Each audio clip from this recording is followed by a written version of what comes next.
1.7 ቢሊዮን ብር በላይ ተወስዷል ተብሏል። አስፈላጊ የሆኑ ለዛ ነገር ሊያበቁ የሚችሉ ነገሮችን እንኳን ስምምነት ሲያደርግ ለስምምነት ሊያበቁ የሚችሉ ነገሮች በትክክል አሉት ወይ ብሎ ማጣራት አለበት። ታዋቂ ሰዎችን ስላየን የገባንበት ብለው ከዋቂ ሰዎችን ብቻም ሳይሆን አንዳንድ ከፍተኛ ባለስልጣናትም ጭምር በጊዜው መታየታቸውንም የሆነ ከባንክ ቤት የሆነ ገንዘብ ሲታወጣ እንደለፈርም ልክ እንደዛ ነው የምትፈርመው። እንደዛ ይደረገ የቱ ጋር ነው የምትፈርመው? እዚህ ጋር ነው የምትፈርመው? የቱ ጋር እንደሚፈርመው እንደሆነ ራሱ በደንብ ሳናነበው ማለት በጣም አያውቀውም። እዚህ ጉዳይ ላይ በዚህ አይነት መንገድ መሳተፍ ምን ያህል የገንዘብና የእስር ወይም ደግሞ የመታረም የህግ ተጠያቂነት አለበት። አሳሳች መረጃ በማቅረብ ሐሰተኛ ማስረጃ በማንተም በማለት የማስታወቂያውን አዋጅ በመጣስ እንትን ይላል፣ ይጠየቃል። ለምን የሚጠየቀው? ለህዝብ ጥቅም ሲባል የሚጠየቀው። እንደውም ሪሰንትሊ የወጣው ነው መረጃ እስከ 8 ሚሊዮን ብር ድረስ መኪና በእያንዳንዳቸው ተሰጥቷቸዋል ተብሎ እሱ በዶላር ያደርጋሉ ስምምነታቸው በዶላር ያስደረጋቸዋል። እና ምክንያቱም ዶላር ለምንድን ነው የሚያደርጓቸው? በየጊዜው የዶላር ምንዛሪ ዋጋው ከፍ እያለ ስለሚሄድ እና መቢያ መንገዶቹ የተለያዩ አንዴ በመኪና አንዴ በቤት ምናምን ተባለ እንጂ ማህበረሰቡ በጣም በርካታ በይዎችን አግኝቷል። አማልለውክ እንድትገባ አድርገው ከዚያም በኋላ ገንዘብህን አስረክበ በኋላ ላይ አንተ የምታነባበትን ሁኔታ የሚፈጥሩ ሲያስከፍሉ ሲመልስለት በብር በየትኛው ብር? በአሁን ባለው ማለት ነው።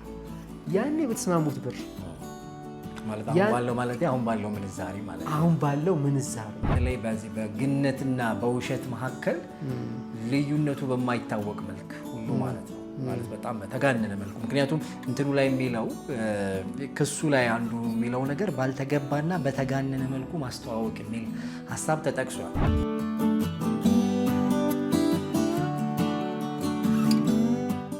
ሰላም ጤና ይስጥልን። የተወደዳችሁ የሀሌታ ቤተሰቦች እንዴት አላችሁ? ሰሞኑን ሚዲያዎችን ሁሉ ሰቅዞ የያዘው አንድ በሀገራችን የተከሰተ ከ1.7 ቢሊዮን ብር በላይ ከ1200 በላይ ሰዎች መኪና 950 ሺህ ብር ከዛ ደግሞ 50% ይሆንና በ5 ዓመት ያለ ወለድ ትከፍላላችሁ ተብለው የተጭበረበሩ በርካታ ሰዎች እንዳሉ ይታወቃል። ከዚህ ጋር በተገናኘ የፌዴራል ፖሊስ ክስ መመስረቱን ባለፉት ሳምንታት አይተናል። ከዚህ ጋር በተያያዘ ታዋቂ ግለሰቦች ይህንን ጉዳይ ከማስተዋወቅ ጋር በተያያዘ እነሱ በማረፊያ ቤት ነው የሚገኙት። ለ30 በዚህ ወር 30 ጉዳያቸው እንደሚታይ ተነግሯል። ለማንኛውም ከእሱ ጋር በተገናኘ ምንድን ነው እሱ የሆነው የሚለውን ነገር ከህግ አማካሪና ጠበቃ ፋንቲሽ ጋር ሆነን ነው ጉዳዩን የምናነሳው። አብራችሁ እንድትቆዩ በአክብሮት እንጋብዛለን። ፋንቲሽ እንዴት አለ?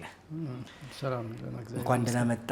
እንኳን ደህና ቆያችሁ። እንግዲህ የሰሞኑን የፊንቴክስ ጉዳይ በጣም ከባድ ወንጀል ተብሎ ህግ የተያዘ ጉዳይ ሆኗል። ከዚህ ጋር ተያይዞ እንግዲህ አንዳንድ ነገሮችን እናነሳለን። ለጥንቃቄ የሚሆኑ ነገሮች ላይ በተለይ ትኩረት እናደርጋለን።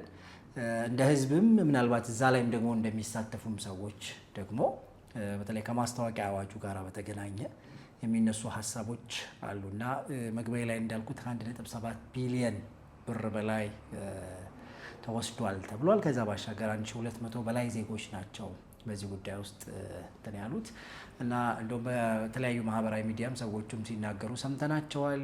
ታዋቂ ሰዎችን ስላየን የገባንበት ብለው ከዋቂ ሰዎችን ብቻም ሳይሆን አንዳንድ ከፍተኛ ባለስልጣናትም ጭምር በጊዜው መታየታቸውንም የተለያዩ ሰው የቪዲዮ ማስረጃዎችም ሲወጡ ነበር። ለማንኛውም ግን እንደው እንደነዚህ አይነት ወንጀሎችን ስናይ በጣም በርካታ እንድናይ ወይም ደግሞ እንድናስተውል የሚያደርጉ ነገሮች አሉና ከዛ ጋር በተገናኘ እንግዲህ በማስታወቂያ ነው የተሸወድነው ነው እንግዲህ አብዛኛው ማህበረሰብ እያለ ያለውና የማስታወቂያ አዋጃችን ምንድን ነው የሚለው እሱ ላይ ያለን ግንዛቤ ምን ድረስ ነው የሚለው በመጀመሪያ በሱ እንነሳ። ኦኬ፣ አመሰግናለሁኝ። ያው ማህበረሰቡ ማወቅ የሚጠበቅበትን ህግ ሊያውቅ ይገባል። ያው ህግን ያውቃል ተብሎ ይገምታል። ህጉም የሚለው እንደዛ ነው። ያው ህግን አለማወቅም ያው ቅርታ አሰጥም ነው የሚለው ህጉና መልካም። ምናልባት ከማስታወቂያ አዋጁ ጋር በተገናኘ ምንድነው የሚለው የማስታወቂያ አዋጅ? ብዙ ጊዜ እንግዲህ ማስታወቂያዎች እናያለን በጣም በተጋነነ መልኩ እና ምንድነው የሌለውን ሁሉ በተለይ በዚህ በግነትና በውሸት መካከል ልዩነቱ በማይታወቅ መልክ ሁሉ ማለት ነው ማለት በጣም በተጋነነ መልኩ ምክንያቱም እንትኑ ላይ የሚለው ክሱ ላይ አንዱ የሚለው ነገር ባልተገባና በተጋነነ መልኩ ማስተዋወቅ የሚል ሀሳብ ተጠቅሷል። ምን ማለት ነው ባልተገባና በተጋነነ መልኩ ማስተዋወቅ ማለት? አሁን የማስታወቂያ አዋጅ ቁጥር 759/2004 ብንመለከተው የማስታወቂያ አዋጆችን በተመለከተ ያሉትን አዋጆችን ብናያቸው እነሱም አሉ። እነሱም ብንመለከት ምንድነው ማስታወቂያው የፍትሐብሔር ሕግ ላይም አለ። ማስታወቂያ ሊሆን የሚችለው የምታስታውቀው ነገር በትክክለኛው ያንን ያለውን ከፍም ዝቅም ሳታረገው ማለት ነው። በቃ ያንን ነው ማስታወቂያ ያለብህ። ያ የማታስታውቅለት ነገር ውስጡ ምግብ ከሆነ ምን ንጥረ ነገር በትክክል ምን ንጥረ ነገር ይዟል፣ ለጤንነት ምን ያክል እንትን አለው፣ ደግሞ ብትጠቀም ደግሞ መጥፎ ሳይዱ መጥፎ ነገሩ ምንድን ነው፣ ጥሩ ነገሩ ምንድን ነው፣ በምን ያክል ጊዜ መጠቀም አለ፣ በትክክል ያለውን ነገር በተጨባጭ ነው ማስታወቅ አለብህ።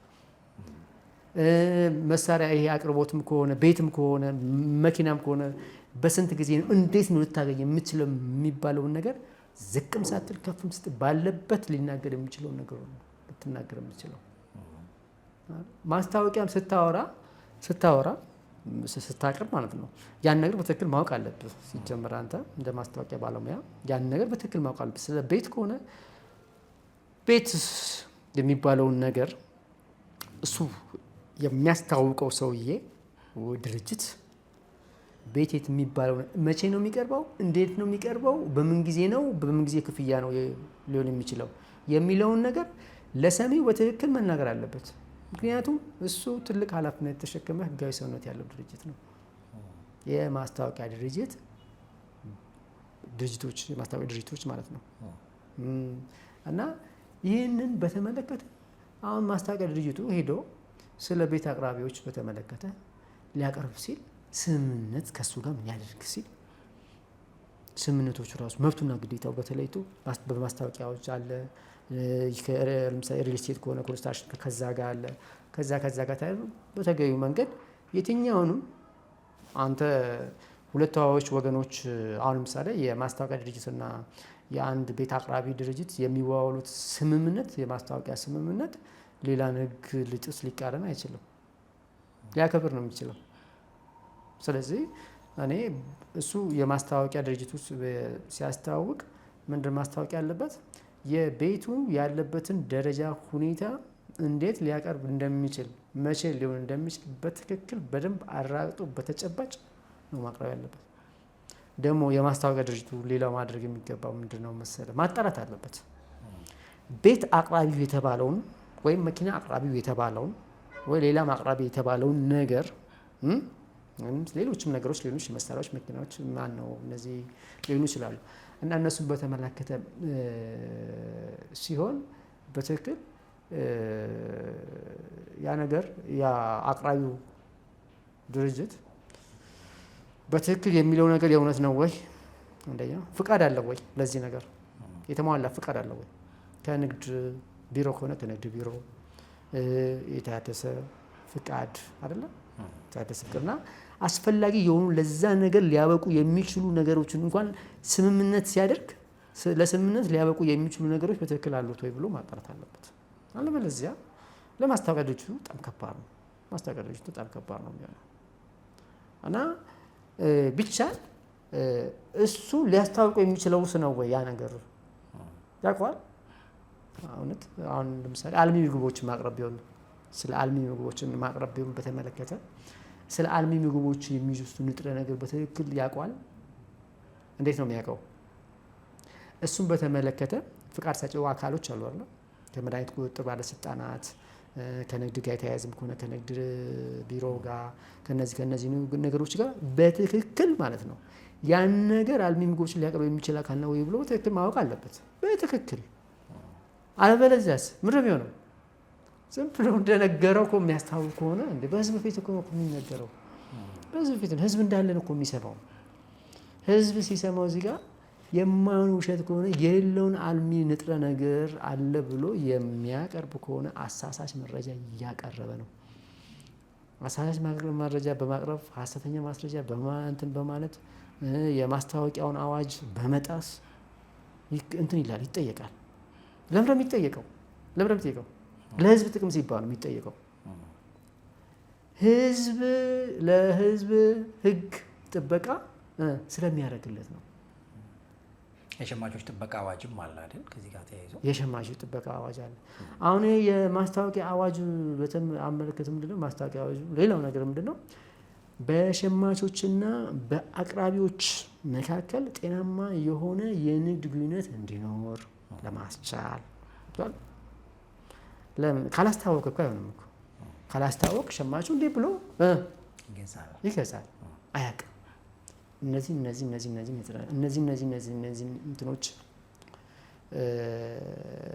ስለቀረቡ በዚህ ቦታ ስላሉ ዋጋው በዚህ የሚከፈል ማግኘት ትችላላችሁ፣ ታገኛላችሁ ብሎ ሲደረግ ያ ሸማቹ አካል ሄዶ ምን ያህል ይገዛል ማለት ነው። በሚከፈልበት ቦታ ይገዛል። እንደዛ ይደረጋል። እና ይህ ሲሆን ዋስትናነቱ ምንድን ነው መሰለክ? ያ ማስታወቂያ ድርጅት ህጋዊ ሰውነት ያለው አካልና በህግ የተጠበቀ አካል ስላለው መብትም ግዴታም ስላለው ያንን ጠብቆ ስለሚሰራ ምን ታደርገዋለህ? ታምነዋለህ አይደለ? ታምነዋለህ። በዛ መሰረት ምን ትሄዳለህ? ማመኑ ብቻ በቂ አይደለም። ትሄድና እንደዚህ ሰምተን ነበር ብለህ ከዛ አቅራቢ ጋራ ከቤት አቅራቢ ምትችል ከመኪና አቅራቢ ምትችል ምን ታደርጋለህ? ስምምነት ለማድረግ ምን ታደርጋለህ? ታወራለህ። ያንተ ባለሙያን ይዘህ ስፔሻል የሆነ ባለሙያ ሊሆን ይችላል፣ የህግ ባለሙያ ሊሆን ይችላል፣ ሌላ ባለሙያ ሊሆን ይችላል አይደል? ያሉትን ህጋዊ ጉዳዮች በደንብ ማጣራት እንደ ገዢም ስንሆን የተነገረንን ማስታወቂያ ብቻ ሳይሆን ወይም ደግሞ አየሩ ላይ ያለውን ብቻም ሳይሆን ሄደ ኮንቴንቱን በዛ ልክ ኮንቴንት ይዘት ውስጥ የውሉ ይዘት ውስጥ ያ ነገር አለ ወይ? አንደኛ። ሁለተኛ ነገር ደግሞ የውሉ ይዘት በተመለከተ ለኔ የሚስማማኝ ነው ወይ? እነሱ ዝም ብሎ አርቀው ብቻ ፈርም ሊሉ ያቀረቡት ነው ወይስ የኔ መብት የሚጠብቅ ነው ወይ? ሌሎች የፍትሐ ብሔር ህጎች ምን ይላሉ? አዋጁስ ምን ይላል? የሚለውን ነገር ወደፊት የሚያመጣብኝ ጉዳት በእኔ ላይ ምንድን ነው የሚለውን እንዴት ነው ለነሱ ጥቅም ብቻ ያደረገ ያሰላ ነው ወይስ በልምድ እንደዛ ነው የሚሆነው? ትላልቅ ድርጅቶች ምናምን ነገር አቅም ስላላቸው ዝም ብለው በእነሱ በሚመቻቸው አርቅቀው ነው ፈርም እዛች ጋር ፈርም ይለዋል። እንደዚህ የሆነ በጣም እንደቀላል እንደንትን ነገር እኮ የሆነ ከባንክ እንዴት ነው የሆነ ገንዘብ ስታወጣ አይደለም ዝም ብለህ ፈርመህ ልክ እንደዛ ነው የምትፈርመው። እንደዛ አይደለም የቱ ጋር ነው የምትፈርመው? እዚህ ጋር ነው የምትፈርመው? የቱ ጋር እንደሚፈርመው እንደሆነ ራሱ በደንብ ሳናነበው ማለት ነው። በጣም አያውቀውም። በዚህ ደግሞ ብዙ ታሪክም አለን እኮ አይደል? ከአክሰስ ሪል ስቴት ጀምሮ እንግዲህ ታዋቂ ሆኖ እንግዲህ አክሰስ ሪል ስቴት በጣም በርካታ ሰዎች እንደተበሉበት በጊዜው በጣም መነጋገሪያ ነበር። የቅርብ ጊዜው ደግሞ የፐርፐስ ብላክ ነበረ። ሜክሲኮ ላይ በ1 ሚሊዮን ብር ቤት ሰጣቸዋለሁ ተብሎ ከዛም በኋላ ያው ብሩ እንዳሚን ቦርዱም እንደታገደ ከዚህ ሀገርም ጭምር እንደወጡ ይታወቃል። እና አሁን ደግሞ ይሄ ፊንቴክስ መጥቷል። ሌላ ደግሞ ሄሎ ታክሲም ጭምር ነበረ። እና አሁን እንደነዚህ አይነት ነገሮች እየተደጋገሙ ነው የመጡት እና መብያ መንገዶቹ የተለያዩ አንዴ በመኪና አንዴ በቤት ምናምን ተባለ እንጂ ማህበረሰቡ በጣም በርካታ በይዎችን አግኝቷል። እና አሁን እነዚህን ነገሮች ስንመለከት አንደኛ ቅድም እንዳልነው እንግዲህ ውሎቹን በደንብ ማየት ፕላስ ይሄ የተጋነኑ ነገሮች ማለት ገበያው ላይ ካለው በጣም የሚያጓጓ ሆኖ ከተገኘ ቆም ብለን እንድናስብ ያደርገናል አይደል? ምክንያቱም ገበያው ላይ ያለው ነገር በጣም ከፍ ብሎ እሱ በጣም ዝቅ ካለ ችግር አለ ማለት የተጋነነ ነገር ውስጥ ችግር አለ ብሎ ማሰብ በጣም ያስፈልጋል። ምክንያቱም መኪናው 3 እና 4 ሚሊዮን እየተሸጠ በ2 ሚሊዮን ያው ለ5 ዓመት ያለ ወለድ ትከፍላላችሁ ሲባል ይሄ ነገር እንዴት ነው ብሎ ማሰብ ይፈልጋል። የፐርፐስ ብላክም ባለ አንድ መኝታ በ1 ሚሊዮን ብር ብቻ ምናምን ተብሎ 1 ወር ቀርቶታል ምናምን እየተባለ በጣም ውዝ ይባል ነበር። ከዛ በኋላ ያ ሁሉ ብር ተበላ። ያው እንግዲህ መንግስት ጉዳዩን አግዶት በጉዳይ ጥላ ስር እንዳለ ይታወቃል ጉዳዩና ግን በተለያየ ጊዜ እንግዲህ እንትኑን መንገዱን እየቀያየረ አንዳንድ ጊዜም ደግሞ በጣም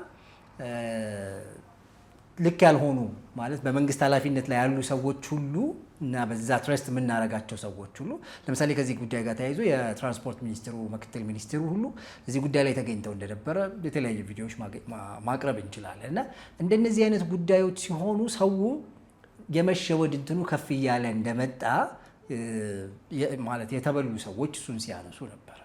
እና በአምባሳደር የምናውቃቸው አንድ ትልቅ ሰውም ጭምር መታየታቸው ይታወቃል። ስለዚህ አሁን እንደነዚህ አይነት ነገሮች በሆኑ መጠን አንደኛ ማህበረሰቡ ሊታለል የሚችልበት መንገድ ከፍ እያለ ይመጣል። ቅድም እንዳልነው ሰዎቹ በጣም በቴሌቪዥኖቻችን መስኮት በተለያየ የአርት ስራዎች የምናውቃቸው ሰዎች ናቸው እዚህ ውስጥ ያሉበት እና እዚህ እነሱን ያምን ነው አሁን ማህበረሰቡ እያለ ያለውና እነሱን ማመን ጥሩ ነገር ነው። ግን ከዚህ ጋር እያይዘን እንደው አንዱ ማንሳት አለብን ብዬ የማስበው የማስታወቂያ ጉዳዮቻችን ከዚህ ይሄኛውን ብቻ ጉዳይ ሳይሆን ሌሎችም ጉዳይ የሳሙናም ይሁን የፓስታ ማለት ነው ማለት በቃ 2 ደቂቃ ታበስሉታላችሁ ከዛ ጠፍጥዳው ምናምን ይላሉ። ከዛም በኋላ በ10 ደቂቃ የማይበስል ከበሰለም ይቦካል። እና እንደነዚህ አይነት ነገሮች በማስታወቂያ ተሸውደን የምናረጋቸውን ነገሮች ህጉ ሊደግፈን ይችላል ወይ ብለን እናስባለን። ብዙ ጊዜ በውጭ ዓለም በጣም የተለመደ ነው። እንደውም ከመግባታችን በፊት አንድ ታሪክ እያነሳውልህ ነበር አይደል? የኤነርጂ ድሪንክ የሚሸጥ አንድ ትልቅ ድርጅት እነዚህ ኃይል ሰጭ የሚባሉት መጠጦች ከአልኮል ነፃ ሆነው ኃይል ይሰጣሉ የሚባሉ መጠጦችን በጣም የሚያስተዋውቅ ድርጅት በጣም ከፍ አድርጎ አስተዋውቆ ነበር እና ከዛ አንድ ሰው በሱ ታሎ ብዙ ነገር አደረገና እንግዲህ ኤነርጂ ድሪንክስ አንዱ የሚያመጡት ነገር የፀጉር መመለጥ ያመጣሉና ፀጉር የተመለጠው ከዚህ በኋላ ነው ብሎ ነበር የከሰሰው እና ከ$20 ሚሊዮን በላይ ነው ከሶ ያሸነፈው ድርጅቱንና ምናልባት እንደዚህ ቢንከስ ያዋጣን ይሆን? እውነት ነው ህጉ አለ እኮ አሁን እኛ ጋር ምንድነው በእንትን በክስ ሂደት ላይም እኮ ያሉ ጉዳዮች እኮ አሉ እኮ ገብቷል። አሁን ደግሞ የኛ ህግ ሌላ ነው። የኛ ህግ የኢትዮጵያ ህግ የኢትዮጵያን ህዝብ መብት ጥቅም ሊያስጠብቅ ነው የሚወጣው። የሌላ ሀገር ህግም ደግሞ ከራሳቸው ህግ አንጻር ነው የሚያወጡት። ከራሳቸው መብትና ጥቅም ከማስጠበቅ አንጻር ነው የሚያወጡት። እነሱ ሀገር ያለው ህግ እውነትም ትክክልም ሊሆን ይችላል። እኛ ጋር ስትመጣ ደግሞ እኛ ጋር ያሉ ምርቶች ምናምን ነገር ስታያቸው እንትን ነው። እኛ ጋር ይሄ ህግን ስርዓትን ይዞ ባህል አድርጎ የመሄድ ነገሩ ትንሽ ገና ነው። ገና በጣም ብዙ ይቀረናል። ገብተዋል። በቃ ሰው የሆነ ህግን መሰረት አድርጎ ባህል አድርጎ ውጤታማ ሊሆን እንደሚችል ጥበቃዎቹ መሰረታዊ መሆን አለባቸው። ጥበቃዎቹ ማለት ነው። የህግ ጥበቃ እንዳለ ሆኖ አፈጻጸሙም ላይ በተመለከተ ሰዎች እንዳይሻወዱ በቃ ማስታወቂያውን እንዳልከው ዝም ብሎ የማይሆነውን ነገር ቢናገርስ እንዴ በጣም በወንጀል በጣም ያስጠይቃል።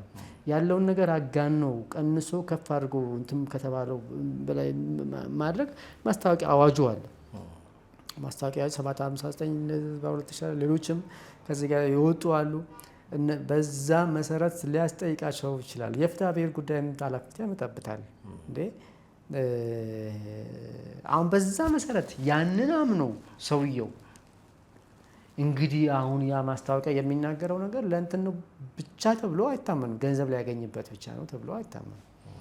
እንደዛ ብቻ ገንዘብ ላይ ያገኝበት ከዛ በላይ ፐርፐዝ የለውም ከተባለ የማስታወቂያ አዋጅም ባልወጣ ነበረ። ስለዚህ እኔ አንተን አሁን በፍትሐ ብሔር በተመለከተ የማስታወቂያ አዋጁን የማስታወቂያ ድርጅቱንና የመኪና አቅራቢውን ወይም ሌላ ምርት አቅራቢውን አንድ ላይ በነጠላና በአንድነት አርጌ ከሳቸዋለሁ ሁለታችሁንም። ምክንያቱም አንተና መኘክ እንትን አድርጌያለሁ፣ በዚህ አዋጅ አድርጌያለሁ፣ በዚህ ያለው ይክፈል አርጌ በአንድነት ምናምን ነገር ሊከሳቸው ይችላል። ገብቷል። አንተ በዛ መሰረት አንተ ማአት መኮሮኒ ያምን ኦኬ ማስታወቂያ አዋጁን ሰምተሃል። ከዛን ዜን በሱ መሰረት ሄደሃል። ከዛን ፈርመሃል። ይህን ያህል መኮሮኒ ምናምን የሚቀርበው መኮሮኒ በስንት ደቂቃ ነው የሚበስለው? በ3 ደቂቃ የሚበስል መኮሮኒ። ይህንን ለምሳሌ 15 ደቂቃ ጥጄው ግን አልበሰል ካለኝስ እንደው ያን ሰው ፈልጎት ለምሳሌ ትልቅ ድግስ ይሆናል ትልቅ ሰው ምናምን ነገር የተለያየ ነገር አድርጎ ሊሆን ይችላል እና በዛ መሰረትም አው ብሎ የስምምነት ግዴታውን ሊወጣ ያ ምርት አቅራቢም ፈረመልክ። አንተም እሺ ብለህ ፈረምክ። ከዛም በኋላ ያን ነገር ስታቀርበው ግን ኪሳራ መጣብክ። ምክንያቱም በየሱስ ደቂቃ እየጣርክ እንትን የምታደርገው ከስተመር ስታመጣ በዛ ልክ ብዙ ስለታስተናግዳለህ ብለህ አስልተህ ገዛክ። ግን አይደለም ያ የተባለው ነገር አይደለም ወይንም ያ መኮሮኒ ማለት ነው ጥራቱ በዛ ልክ ባለመሆኑ የተነሳ ሌላ ነገርም ያልተገለጸ ነገር ሊያመጣ ይችላል። በዛ ምክንያት ምን ነው ኪሳራ አጋጠመክ? የምን ያክል የዚህን ያክል ያው ተበላሽቶ ነው ያለው ባለበት የማይነሳ እንትን ብሎ ስለዚህ እኛ ያክል ካሳ በፍትሐ ብሔር ጠይቃለሁ ብለህ እነዚህ በፍትሐ ብሔር ካሳ የምጠይቅበት ኃላፊነት የምጠይቅበትን ነገር ሊመጣ ይችላል ማለት ነው። ይህን ስታረግስ እንዴት ነው? ቅድም እንዳልከው ስምምነቶች ላይ ውሎች ላይ ምናምን ነገር እንግዲህ እኩል ተደራዳሪ የሆነ ነው፣ እኩል ተዋዋይ የሆነ ነው። እሱ አባት አንተ ልጅ ሆነ አይደለም። ሁለትም በእኩል የተዋዋይ ወገኖች በሚቀመጡበት ደረጃ ላይ ሆነ ነው የምትዋዋለው። ተዋዋይ ወገን የምትባለው እሱ የመኪና አቅራቢ ተዋዋይ ሆነ፣ አንተ የሆነ ሌላ ተላላኪ አይደለም፣ የሆነ ነገር ሌላ ነገር አይደለም። አንተም ተዋዋይ የሁለታችንም መብት እኩል ነው በህግ ፊት ማለት ነው። በህግ ፊት ከዛ አንጻር አድርጎ ተዋውሎ ለሚመጣበት የምርት ችግር አቅርቦት ግድፈት በፍትሐ ብሔር የሚጠይቅበት ይሆናል። በወንጀል ተጠያቂነቱ እንዳለ ሆነው ማለት ነው። ሌላኛው ከዚሁ ከፊንቴክስ ጋር በተያያዘ የተነሳው ነገር በህገወጥ መንገድ ከተሰበሰበ ገንዘብ ተጋሪ መሆን የሚል ነው። እንግዲህ ማስታወቂያውን ስለሰሩና እንደዚህ አድርጉ በማለት የተጠረጠሩበት አንዱ ወንጀል እሱ ነው ይላልና ይሄ በህገወጥ የተሰበሰበ ገንዘብ ጋር ተጋሪ መሆን ማለት ምን ማለት ነው? ከዛ ባሻገር እንደው አያይዘህ አብረህም የህግ ተጠያቂነቱ ምን ድረስ ነው የሚለውን አብረና ነገሮች እንግዲህ ያው ዲቴል አሁን ስለ አንድ ጉዳይ አሁን ለምሳሌ ይሄን ስፔሲፊካሊ በተመለከተ ያው ማጥራት ይጠይቃል አይደል? ማጥራት ይጠይቃል። ማስረጃዎቹ ትክክል ናቸው አይደሉም ምናምን ነገር የሚለው ነገር ሳይሆንም በነፃ ሊወጡ ይችላሉ፣ በነፃም ሊወጡ ይችላሉ። ምክንያቱም ኃላፊነቱ የቱ ጋር እንደሚወድቅ አታውቅም። አንዳንድ ጊዜ ይሄ ንጹህ ሰው ይደባለቅና ንጹህ ሰው ተደባልቆ እንደዚህ ይሄንን ተደረገ የተባለው ወንጀል ከተባለ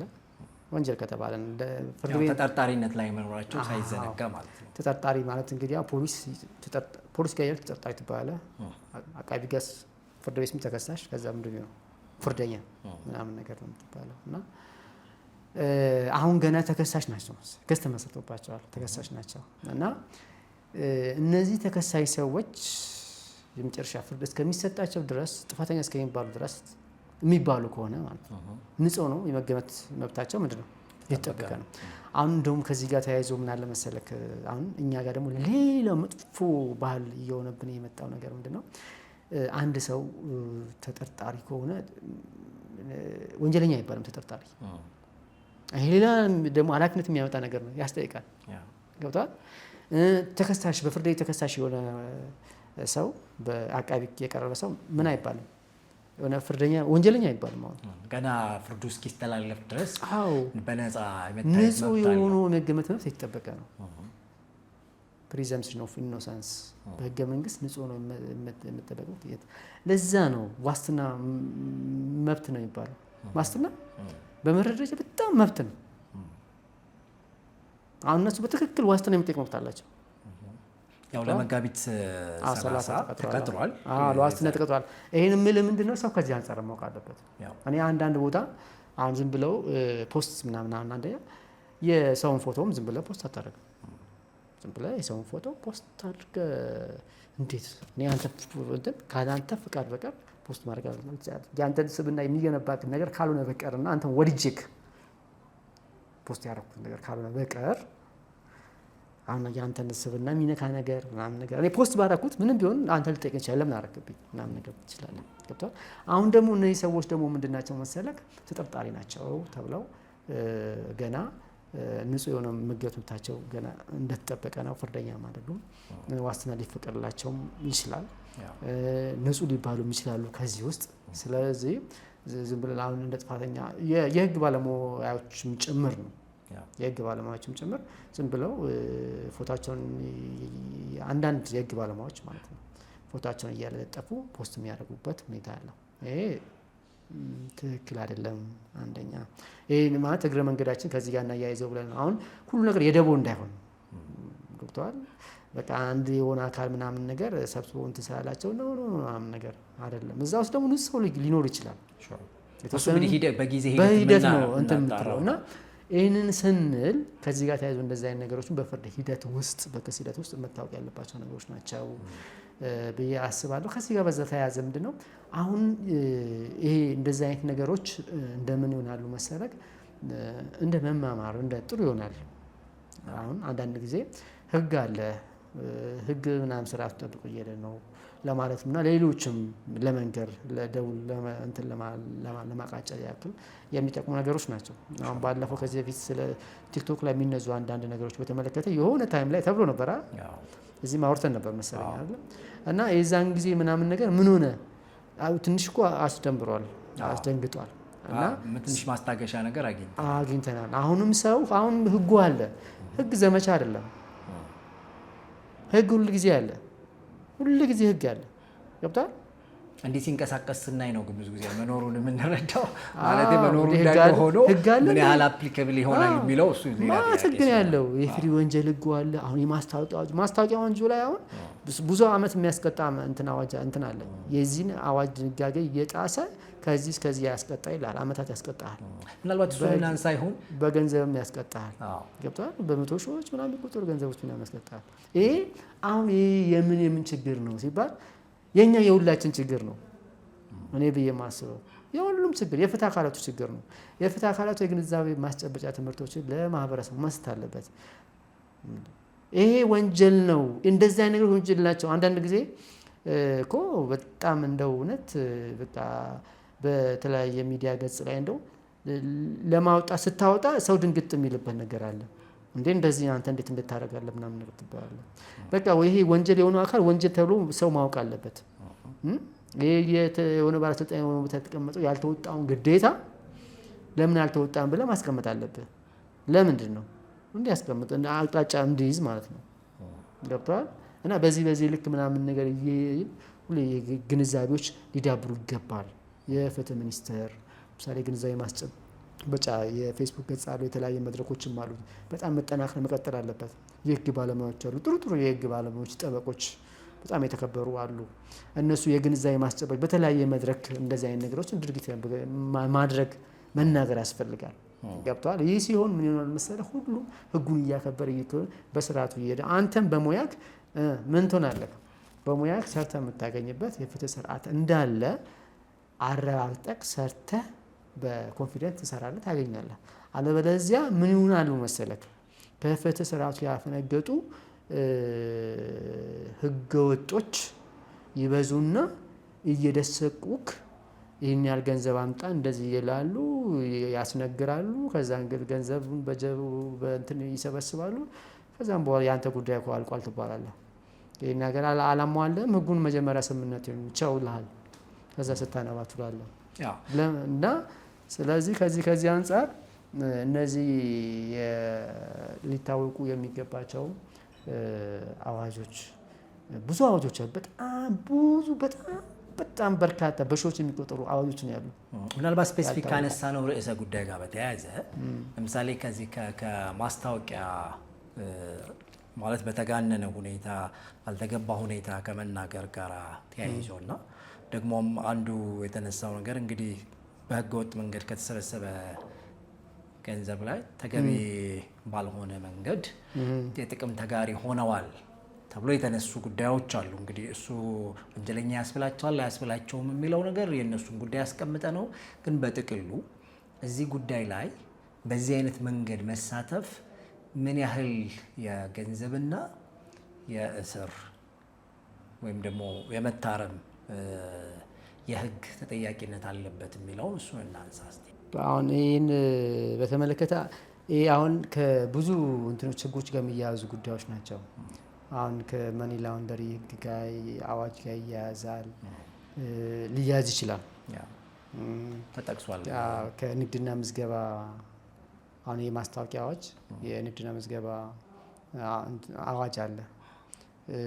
ከሱ ጋር የሚያያዝ ነገር አለው እና ደግሞ ከንግድና ከሸማቾች ንግድ ውድድር አዋጅ 813 ከሱ ጋር የሚያያዝ እንትን አለው ባህሪያት አሉት እና አሁን በተለይ እነዚህ የሚወጡት አሁን እነዚህ የማስታወቂያ አዋጆች የምንላቸው በተለይ እነዚህ የተለዩ ከኢፍሪ ወንጀል ህግ አለ አይደለ? ከሱ የተለዩ ስፔሻሊ የሚወጡ ህጎች ልዩ ህጎች ቅጣታቸው እንደው ከፍ ያለ ነው። በጣም ብዙ ነው። አሁን ቅጣቱን ስንሰማ እንትን እንዳንል እንዳያመን ገብተዋል። እሱ አይደለም ዋናው ጉዳይ። አሁን ከ10 ዓመታት በላይ ምሳሌ ከ10 ዓመት በላይ እንደ እንትኑ ይለያያል። የእንትኑ ክብደት መጠን የሰራው የወንጀል ክብደት መጠን ተደራራቢ ወንጀል የሚባል አለው። ተደራራቢ ወንጀል ስትሰራ እስከምን ድረስ ነው ምናምን ነገር የስርዓት ጽኑ ስርዓት እስከ ስንት ነው? እስከ 25 ዓመት አይደለ? እና የሌሎችም ስርዓቶች ምናምን ነገር እንደዚህ ምናምን የገንዘብ አለ በመቶ ሺዎች ምናምን ነገር የሚቆጠሩ ቅጣቶች ምናምን ነገር አሉ። እና እነዚህ ነገሮችን ሁልጊዜም እኛ ማወቅ ነው ያለብን። አሁን ቅድም ያልከው ነገር አለ፣ በህግ የተያዘ ጉዳይ ነው። የጥቅም ተጋሪ የሚባለውን ነገር በተመለከተም በፍርድ ምርመራ የሚታወቅ ነው። እሱ ራሱ የጥቅም ተጋሪ ነው። የጥቅም ተጋሪ ከሆነ እንደዛ ከሆነ እኮ ከማስታወቂያ አዋጁ በተለየ ሁኔታ እኮ ሌላ ነገር ውስጥ ገብተዋል ማለት ነው። መኒ ላውንደሪ ውስጥ ገብተዋል ማለት ነው። እንደውም ሪሰንትሊ የወጣው ነው መረጃ እስከ 8 ሚሊዮን ብር ድረስ መኪና በእያንዳንዳቸው ተሰጥቷቸዋል ተብሎ አሁን እሱን እዛ ነገር ውስጥ እንትን ውስጥ አልገባም። ምን ፍሬ ነገር አላቸው ምን አላቸው የሚባለው ነገር የሚመረምረው ይመርምረው ገብቷል። ለዛ ለስልጣን ላለው አካል ነው። ግን እንደዚህ አሁን የምንይዘው ምንድነው የጥቅም ተጋሪ የሆነ ከሆነስ እንደዛ አይነት ነገር በሆነ ጊዜ የሚለው ነገር እሱም እንደ ዋነኛ የወንጀሉ አካል አድራጊ ተደርጎ ጥፋተኛ ከተባለ ጥፋተኛ ተደርገው ከዛን ወንጀል የሚተላለፍበት ነው። ከዚህ ከማስታወቂያ ወንጀል በተለየ ማለት ነው። በሌሎች ህጎች የሚጠየቅበት ነው። ከመኒ ላውንደሪ ጋራ ከሌሎች አዋጆች ጋራ ተያይዞ እንደዚህ የምትጠይቅበት ነው የሚሆነው። ትልቅ እንትን ወንጀል አድራጊ ጋር ነው ከዋና ተሳታፊ ጋር አብረ የምትጠየቅበት ነው የሚሆነው። ጥቅም ተጋርተዋል ሲባል እንደ ማስረጃ የቀረበው ይሄ ስለሆነ ነው ማንሳት የፈለግኩት።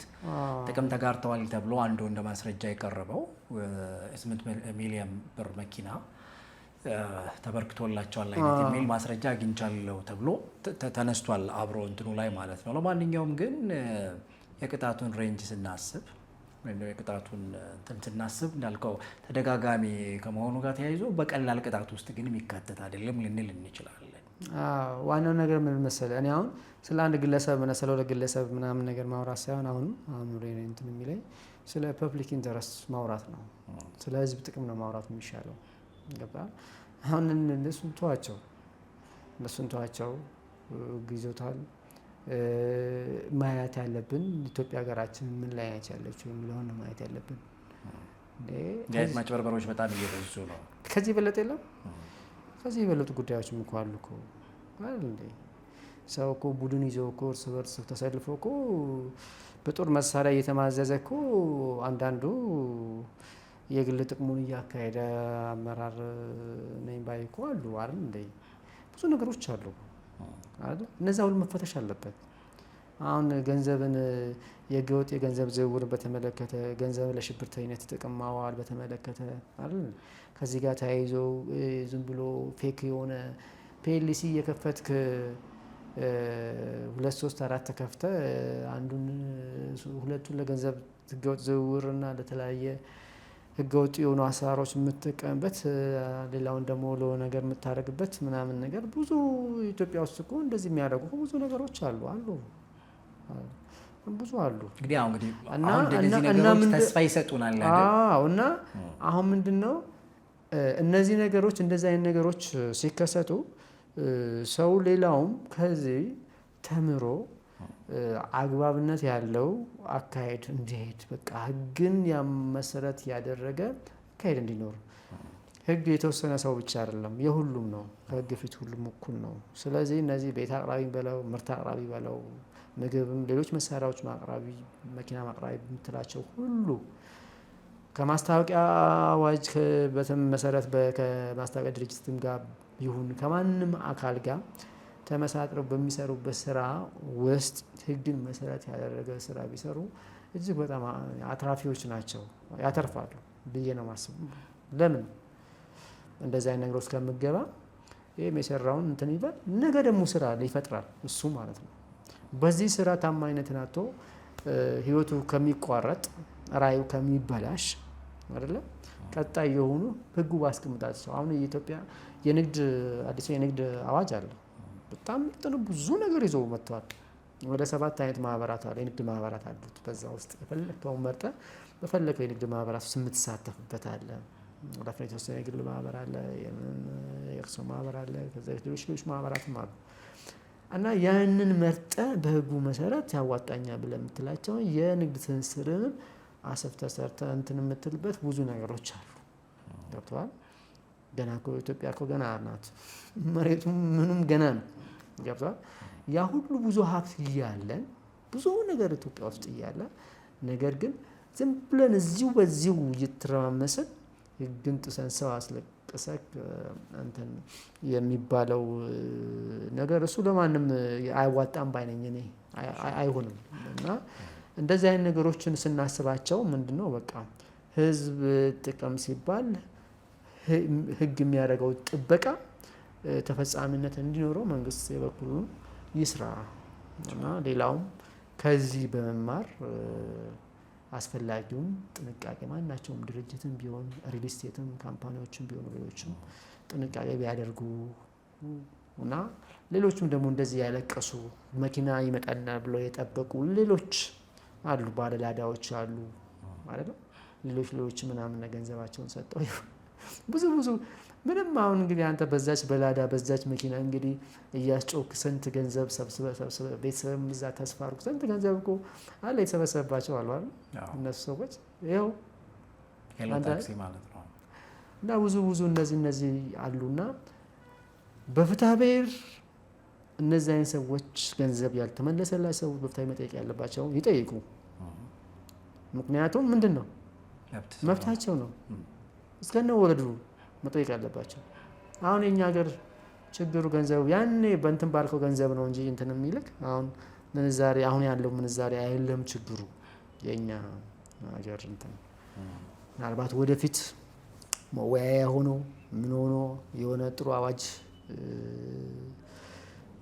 ሊወጣ ይችላል ግን አሁን እነዚህ ጥቅማቸውን መብታቸውን የተበሉ ሰዎች በፍትሐ ብሔር እንደው ያለውን ንብረትን እንደ መያዣ አሳግደ በፍትሐ ብሔር ጠይቀ ገንዘብን የማስመለስ ህጉ ጥበቃ ስላለው ከዚህ አንፃር ማድረግ ይቻላል ሌሎቹ እንግዲህ እንዲማሩና ትምህርት እንዲወስዱ እሺ መልካም እስቲ አሁን ደግሞ የጥንቃቄ ሀሳቦችን እናንሳ ዘርዘር ያሉ ጉዳዮች አንስተናል ስለዚህ እስቲ የጥንቃቄ ሀሳቦቹ ምን መሆን አለባቸው ሰዎች እንዲህ አይነት ውል ውስጥ ከመግባታቸው በፊት ምንድነው መጠንቀቅ ያለባቸው ነገር በወንጀል ህጉ ብትሄድ በፍትሐ ብሔር ያው ህግን ታውቃለህ ተብሎ የሚገመተው አንድ ሰው አንድ ተዋዋይ ወገን በአንድ ጉዳይ ላይ ሄዶ ሲዋዋል ሊሸጥ ሊገዛ አክሲዮንም የተለያየ ነገር ሊያደርግ ከአቅርቦት ጋር በተገናኘም ሊሆን ይችላል ከማናቸውም ጉዳዮች ጋራ በህግ ውለታ ያለበትን ጉዳይ ስትዋዋል ያው ህጋዊ ሰውነት እስካለ ድረስ ሰው እስከሆንክ ድረስ በህግ እስካልተከለከሉ ድረስ ያው ታውቃለህ ተብሎ ይገመታል እና ያ እስከሆነ ድረስ ሄደ ስምምነት ያለ ትዋዋላለህ ታደርጋለህ ጀስት አድርጋል ስምምነት አድርጋል ተብለህ ከዛም በኋላ በስምምነቱ መሰረት ግዴታ ያለበት ወገን ግዴታውን የሚፈጽምበት ይሆናል አንተ መብት ካለ መብትን የምትጠይቅበት ሁኔታዎችም ይኖራሉ እና በኋላ ላይ አሁን እንደዚህ አሁን ሰሞኑን የተነሳ ጉዳይ እንግዲህ በእኛ ከእለት እለት ሁሉ ጊዜ የሚያጋጥሙን ነገሮች ናቸው እንደዚህ አይነት ነገሮች እነሱ ላይ ብቻ የሰማናቸው ጉዳዮች ላይ ብቻ የሚያርፉ አይደሉም በተለያዩ ስራዎች እነዚያን ከኮንስትራክሽን ጋር ከቤቶች ጋር ከሪል ውሎች ጋራ እነዚህን ከመሳሰሉ ከመኪና አቅርቦት ጋራ በተለይ ከሪል ስቴት ጋራ በተያያዘ ብዙ ሰዎች ተዋዋዮች ቤት እንሰጣቸዋለን በሚል ስምምነት ያስገባቸዋል ያ ስምምነት ደግሞ ሚዛናዊ ያልሆነ ስምምነት ይደረጋል ለምሳሌ እና ያ ቤት አቅራቢ ተብዬ አለ ቤት ደግሞ ይሰጠኛል ብሎ ገንዘቡን ቅድመ ክፍያ ከፍሎ ገንዘብ በጣም በርካታ ገንዘብ አፍሰው የፍትሐ ብሔር ህግ መሰረታዊ ውልን ባላማከለ መንገድ ውል የሚፈጽሙበት ሁኔታ እያየን ነው እና አንዳንድ ሰዎች እንደውም በጣም በአጋጣሚ ስልካችንም ያገኙ ይደውላሉ፣ እነግራቸዋለን። ስምምነት ሲያደርጉ በዶላር ያደርጋሉ ስምምነታቸውን በዶላር ያስደርጋቸዋል። እና ምክንያቱም ዶላር ለምንድን ነው የሚያደርጓቸው? በየጊዜው የዶላር ምንዛሪ ዋጋው ከፍ እያለ ስለሚሄድ በብር አያደርጉባቸውም እና በዶላር ነው የሚያደርጉት። እና ከዛም በኋላ በዶላር ትናንትና $1000 ብሎ የተስማማው ሰውዬ በሁለተኛው ክፍያ ሲከፍል ያቅተዋል። ወደኛ ተመንዝሮ ያ ክፍያ ሁለተኛው ክፍያ ሲከፈል ማለት ነው ሶስተኛውም ያቅተዋል። ከዛም በኋላ እያለ ምንድነው የመክፈል አቅሙ ከምንዛሬው የተነሳ ሲያቅተው በኋላ ላይ ምን ይሆናል? በውሉ መሰረት ስላልቻልከ ውሉ ፈርሷል ይለዋል። ከዛም በኋላ ደግሞ ምንድነው የሚያደርገው? ያኛው ገንዘብን መመለስ ከፈለገ ያኛው ያዋጣዋል። ማን ነው የሚያዋጣው? የሰበሰበው አካል ያዋጣዋል። ለምን ሲሰጠው በምንድነው የሚሰጠው? በዛን ጊዜ በነበረው የገንዘብ በኢትዮጵያ ብር ነው የሚሰጠው። በኢትዮጵያ ብር ይሰጠዋል። እሱ ግን ሲያስከፍለው በምንድን ነው? በዶላር ነው ሲያስከፍለው። ሲመልስለት በብር። በየትኛው ብር? በአሁን ባለው ማለት ነው። ያኔ በተስማሙት ብር ማለት አሁን ባለው ማለት አሁን ባለው ምንዛሬ ማለት ነው። አሁን ባለው ምንዛሬ ዶላሩን እና የኢትዮጵያን ብር ሲያዩ የዶላሩ በጣም ትልቅ ነው፣ የኢትዮጵያ ብር በጣም ቫልዩ የወረደ ነው አይደለ? ከዛም በኋላ በጣም ተጎርቶ ነው ገንዘቡን በውላችን መሰረት ስላልቻልክ መክፈል ስላለ ውሰድ ይለዋል ማለት ነው። ከዛም በኋላ ምን ያክል ገንዘብ ያተርፋል? ያ ሪል ስቴት እንትኑ ካምፓኒው በጣም ብዙ ገንዘብ በቀላሉ በዚህ ያገኛል ማለት ነው። እና ሚዛናዊ ያልሆኑ ውሎች ራሳቸው አዘጋጅተው አርቀው የኛ ሰዎች ማለት እነዚህ ሰዎች ደግሞ እንግዲህ በጣም ለስንት ዓመት ፈክተው በጉልበታቸው በናቸው ብዙ ያጠራቁመትበትን ገንዘብ እዛ ሄደው ዋጋ ያጣ ገንዘብ እና እንዴት ስንመልሳለን እንዴት ይህን ገንዘብ እንወስዳለን ብለው ደግሞ የማወስዱበት ሁኔታ አለ። በኋላ ያንም ገንዘብ ደግሞ ለመውሰድ የሚቸገሩበት ሁኔታ አለ። ይሄ በጣም አጋጥሞናል። እና በአጠቃላይ እንደው እንደዛ አይነት ሰዎች በሪል ስቴት ቤት ለማግኘት ሲባል መኪና ለማግኘት ሲባል በመሰልና በሰሚ በማስታወቂያ በቴሌቪዥን በተለያዩ ማስታወቂያ ነጋሪ መሳሪያዎች እየተሰሙ ብቻ ያንን እያመኑ ሄዱ። ያ ማስታወቂያ በምን ሊሆን ይችላል?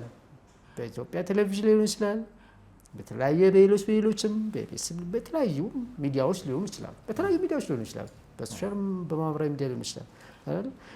ያ እንትና የሚባለው ሰውዬ ስላወራ ያ በኢትዮጵያ ውስጥ ታዋቂ የነበረው እኛ የምንወደው ህዝብ የሚያምነው ሰውዬ የሚባለው አንቱ የተባለው ሰውዬ እሱማ ካለ ትክክል ነው ብለን አምነን ከነሱ ጋር ሄደን እንዳሉ ስምምነት አድርገን የስምምነት ውጤቱን እንዳልነው እንዳሰብነው እንደፈረምነው እንደተፋረምነው ሳይሆን እንዳሰብነው ይሆናል ብለን የምንጠብቅ ከሆነ ከባድ ነው። እና አንደኛ እንደዚህ አይነት ስምምነቶች ስናደርግ ከመጀመሪያውኑ ማድረግ መሆን ያለበት ሁሉ ጊዜም ቢሆን ማለት ከቤት አቅርቦት፣ ከመኪና አቅርቦት፣ እነዚህን ከመሳሰሉ ነገሮች አቅርቦት ጋር በሚደረጉ ስምምነቶች መጀመሪያ ሰዎችን የሚያደርጉ ሰዎች የህግ ባለሙያ ማክር አለባቸው። ያማክሩ። እዛ ጋር ኢንቨስት የሚያደርጉ ገንዘብ እጅግ በጣም ብዙ ነው። የብዙ ጊዜ የሆነ ገንዘብ ነው። በሚሊዮን መቼስ የሚያደርጉት አይደለ? 4 ሚሊዮን፣ 5 ሚሊዮን፣ 6 ሚሊዮን፣ 10፣ 15፣ 20 እያለ ይቀጥላል አይደለ? በኋላ ደግሞ በጣም ብዙ ችግሮች አሉ። ስለዚህ ቢያንስ እባክህም የህግ ባለሙያን አይደለ ጠበቃውን ይዞ እንሂድና የስምምነቱን አይተህ የሚያዋጣልኝ ከሆነ እንድፈርም ተባበረኝ፣ የሚገባውን የህግ ምክር አገልግሎት እከፍልሃለሁ ብሎት እኔ የተወሰነ ክፍያ የሚከፍል ብዙ አይደለም። ከዛስ ከብዙ ነው ይሄ ነገር አያዋጣም፣ ይሄ እንደዚህ ነው፣ ይሄ እንትን የሚለው በዶላር ነው። በኋላ ላይ ደግሞ እንደዚህ አይነት ነገር ቢከሰት እሱ ሁሉ ጊዜ የዶላር ከፍ እያለ በዛሬው ዶላር ዋጋ አይደለም የዛሬ 10 ዓመት ዶላር ነው ይሄን ያህል ይችላል። ስለዚህ ይቅርብ ሊል ይችላል። አንድ ወይንም ዶላር የተባለው በኢትዮጵያ ብር ይሁን። ሁለተኛ ነገር ይሄም ነገር ሌላ አከራካሪ ነገር አለው። በህግ ጉዳይ ደግሞ ዶላር በዛን ጊዜ ኢትዮጵያ ብር ነው ዶላር ማለት ኢትዮጵያ ብር ነው ወይስ እንዴት ነው የሚለው ነገር ሌላ አከራካሪ ጉዳይ ነው። በዶላር ነው የተዋዋሉት ሰው እና በዶላር በዛን ጊዜ በነበረው ገንዘብ ነው ወይስ አሁን በነበረው ገንዘብ ነው? ዶላር ማለት በኢትዮጵያ ብር ነው ምንድነው? እሱ እንዳለ ሆኖ እነሱ ግን ዶላር ያሉበት ምክንያት ገብተዋል እና ከነዚህ ተዋዋዮች ወገኖች ጠንቅቀው ከህግ አንጻር ሊያውቁ የሚገባቸውን ጉዳዮች የህግ አማካሪ ይዘው ለትንሽ አገልግሎት ክፍያ የህግ ምክር ነው። ፍርድ ቤት አይቆሙበት፣ ምን አይባልበት፣ አይከራከርበት፣ ቅድመ የሆነ ምክር ነው የሚሰጠው። ያ ነገር ፍርድ ቤት ከመድረሱ በፊት ያ ነገር ያ ሰው ከመበላሸቱ በፊት ገንዘቡን ከመበላቱ በፊት ምን ከመደረጉ በፊት የማውን ነገር ውስጥ የማውን ችግር ውስጥ ከመውደቁ በፊት ያን ሰው ለመከላከል ሲባል ምን መደረግ አለበት? ውሉን ለመስማማት ለመዋዋል መጀመሪያ የህግ ባለሙያ ማማከር። ራስህ ብቻ ይዘህ እንደዚህ በደቦ ሄደ 1 8 10 ለምን 20 አትሆንም?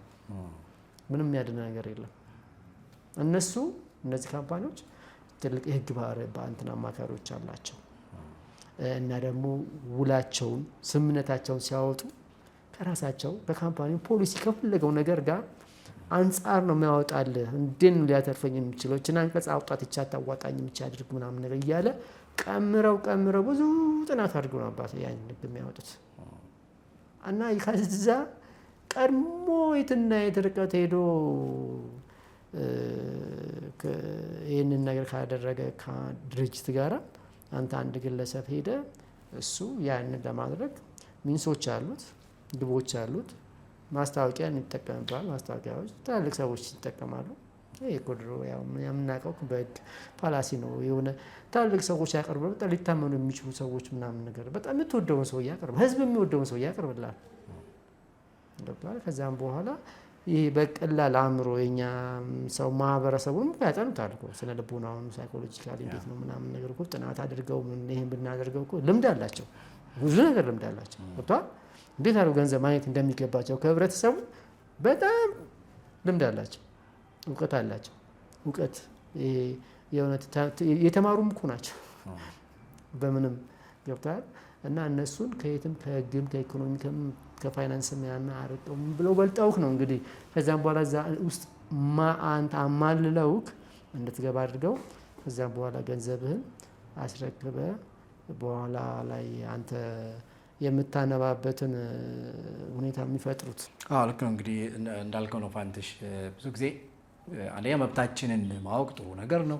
ከዛ ባሻገር አጣርቶ መግባት እንደነዚህ አይነት አማላይ ነገሮች ሲመጡ በእውነት ትክክል ነው ወይስ አይደለም የሚለውን ነገር አጣርቶ እንትን ማለት እንደው ከዛ ባለፈ እንኳን ለሚመጡብን ነገሮች ህጉ ምን ይላል ብለን በህግ ያለንን መብት ጥግ ድረስ ሄዶ መጠቀም በጣም ተገቢ ነው እንላለን። ከዛ ባሻገር ደግሞ በዚህ ጉዳይ ውስጥ የገቡ ሰዎች ብዙዎቹ ህጉን የሚያውቁት አይመስለኝም። የኔ ጥርጣሬ ነው። ቢያውቁት ኖሮ እንደዚህ ጭፍን ብለው የሚገቡ አይመስለኝም።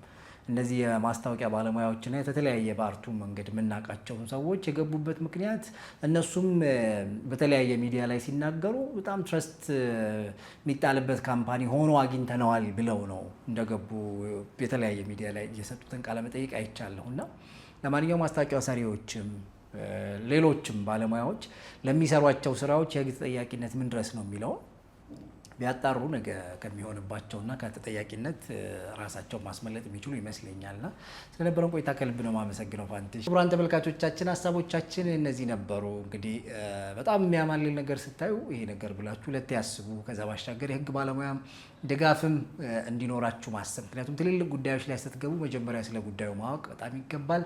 ይሄ ጉዳዩ የተነሳው ከማስታወቂያ ስራ ጋር ስለሆነ የማስታወቂያ ሰራተኞችም ጉዳዮቹን ስታስተዋውቁ ያለባችሁን የህግ ተጠያቂነት ታሳቢ አድርጉ ለማለት እንወዳለን። በቀጣይ በሌላ ሀሳብ እንገናኛለን። እስከዛው ሰላም።